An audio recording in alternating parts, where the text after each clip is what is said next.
ముఖ్యంగా ఒక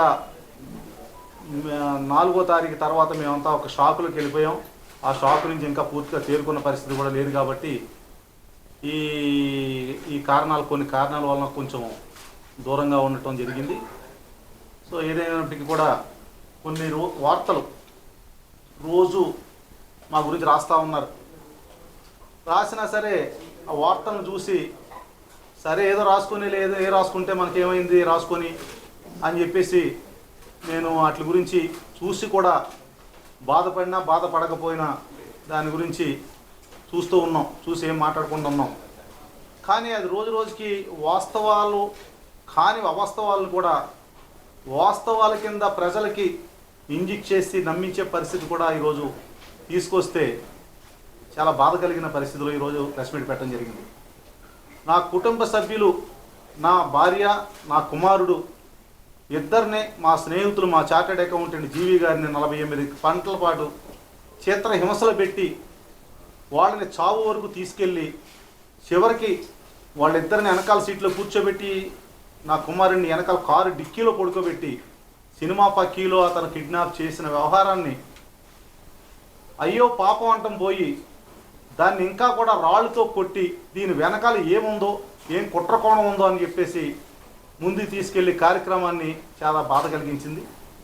ఈరోజు కూడా ఎలక్షన్లు అయినాయి, ఓట్లు వేశారు, గెలిచిన వాళ్ళు గెలిచారు, ఓడిన వాళ్ళు ఓడారు, అయిపోయింది, రాజకీయం అయిపోయింది, ఎవరి పనులు వాళ్ళు చేస్తారు.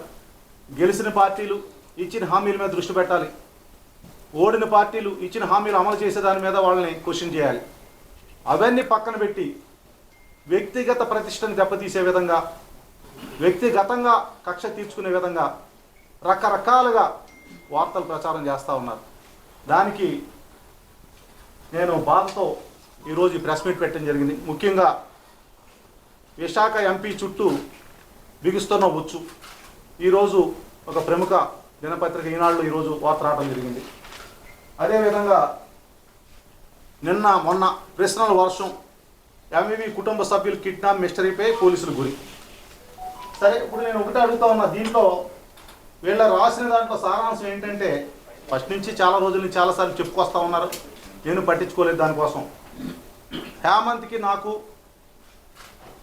ఏదో సంబంధాలు ఉన్నాయని, హేమంత్తో నేనైనా కొన్ని వ్యవహారాలు సెటిల్మెంట్లు చేయించానని, దాని వలన అతనికి నాకు ఫైనాన్షియల్గా ప్రాబ్లం ఏదో డిస్టర్బెన్సెస్ వచ్చి అతని మీద నాకు కక్ష కట్టి నా కుటుంబాన్ని కిడ్నాప్ చేశాడని డబ్బుల కోసం చెప్పుకుంటూ వచ్చారు. సరే, ఎవరికి నచ్చిన స్టోరీలు రాసుకున్నారు. దాంట్లో వాస్తవాలు ఏంటో మాకు తెలుసు, బాధపడిన కుటుంబానికి తెలుసు, మా భార్యకి తెలుసు, మా కుమారుడికి తెలుసు, మా స్నేహితుడు జీవి గారికి తెలుసు. ఆ బాధ ఎంత పెయిన్ఫుల్గా ఉంటుందో, ఏ రకంగా వాళ్ళ ప్రాణాలు పోయి చచ్చి బతికి వచ్చారనేది వాళ్ళకి తెలుసు, ఆ బాధ అనిపించిన వాళ్ళకి తెలుసు. సరే, జరిగింది ఏదో జరిగింది, మన కర్మ అనుకున్నాం, బాధ అనుకున్నాం, అయిపోయింది, అది అయిపోయింది. సరే, ఇప్పుడు ఈ కొత్తగా ఏంటంటే దీంట్లో ఈ కేసుని తిరిగి ఎంక్వైరీ చేసి దీని వెనక కారణాలు ఏంటో తీయాలని మళ్ళీ మొదలుపెట్టారు. చాలా మంచిది, దీనికోసం పూర్తిగా ఎంక్వైరీ చేయండి. ఆ రోజు ఇదే డిపార్ట్మెంట్లో పోలీస్ ఆఫీసర్లు ఎంక్వైరీ చేశారు, సిఐ నుంచి ఏసీపీలు, డీసీపీలు, సిపిలు అందరూ ఎంక్వైరీ చేశారు. ప్రతిదానికి ఆధారాలతో వాళ్ళు రిపోర్టులు తయారు చేశారు. ఏం చేశారో కానీ చూడలేదు, రిపోర్టులు సబ్మిట్ చేశారు, కోర్టుకు ఫైల్ చేశారు. అదేవిధంగా ఈరోజు కూడా మళ్ళీ చేయమనండి, చేసి దాని వెనక ఎవరున్నారు, దాని వెనక ఏం జరిగింది, ఎందుకు చేయవలసి వచ్చింది పూర్తిగా ఎంక్వైరీ చేసి మరొక్కసారి దాని మీద విచారణ చేయించమని కూడా నేను కూడా కోరుతా ఉన్నా డిపార్ట్మెంట్ని, ప్రభుత్వాన్ని. రెండోది, హేమంత్కి నాకు ఉన్న సంబంధాల వల్ల ముఖ్యంగా ఇది చాలా దారుణమైన రాత. ఇది 12 స్థలాలు, 5 విల్లాలు, 5 కార్లు నేను ఇచ్చానని, అదేవిధంగా బెంగళూరుకు సంబంధించిన మా కోడల గారి తండ్రి సత్యనారాయణ గారు లాస్ట్ ఇయర్ జనవరిలో పెళ్ళయింది. ఆయనకి ఈ ఊరు కోసం కానీ ఈ ప్రాంతం కోసం కానీ ఏమీ తెలియదు, ఆయనకి సంబంధాలు కూడా లేవు. అటువంటిది ఓన్లీ మాకు నచ్చిన సంబంధం, మాకు తెలిసిన వ్యక్తులు కాబట్టి మేము పెళ్లి చేసుకున్న పాపను ఇక్కడ తెచ్చుకున్నాం. ఆయన దగ్గర కూడా వెళ్ళిపోయి ఆయన కూడా ఇందులో ఇరికించేసి సత్యనారాయణ గారు హేమంత్కి ఎందుకు గిఫ్ట్లు ఇవ్వాల్సి వచ్చింది. సరే, బాగుంది అన్నీ కూడా. నేను ఒకటే ప్రశ్నిస్తా ఉన్నా, ఎవరైతే రాశారో దీంట్లో ముఖ్యంగా ఏమని రాశారంటే గత నుంచి చెప్పుకొస్తా ఉన్నారు, హేమంత్ అనే వ్యక్తి ముద్దాయి, ఒక హత్యానేరంలో ముద్దాయి. 2019లో ఒక కౌన్సిలర్ని చంపేసి అప్పటి నుంచి విచారణ జరిగి ఇప్పుడు జీవిత ఖైదు అనిపిస్తున్న ముద్దాయి అతను ఉత్తరం రాసి, సంతకం లేని ఉత్తరం, అతను జైలు నుంచి విచారణకు వచ్చినప్పుడు స్నేహితుడికి ఇస్తే స్నేహితుడి ద్వారా బయటకు వచ్చిందని వాళ్ళు రాసిన కథాంశం. అసలు జైల్లో శిక్ష అనిపిస్తున్న ముద్దాయి ఎవరైనా సరే వితౌట్ జైలు సూపరింటెండెంట్ కానీ జైలు స్టాఫ్ పర్మిషన్ లేకుండా ఏ ఉత్తరం కానీ ఏ ఫోన్ కాల్ కానీ బయటకు మాట్లాడకూడదు. మాట్లాడితే అది నేరం. అటువంటిది జైలు నుంచి ఇక్కడ కోర్టుకు వచ్చినప్పుడు ఒక సంతకం లేని ఉత్తరం, హేమంత్ సంతకం లేదంటే ఉత్తరం, ఆ ఉత్తరం హేమంత్ రాశాడా, ఎవరైనా రాశారా, ఎవరైనా చేతిలో పెట్టారా అనేది దీనికి ఏం ఆన్సర్ లేదు, క్వశ్చన్ తప్ప.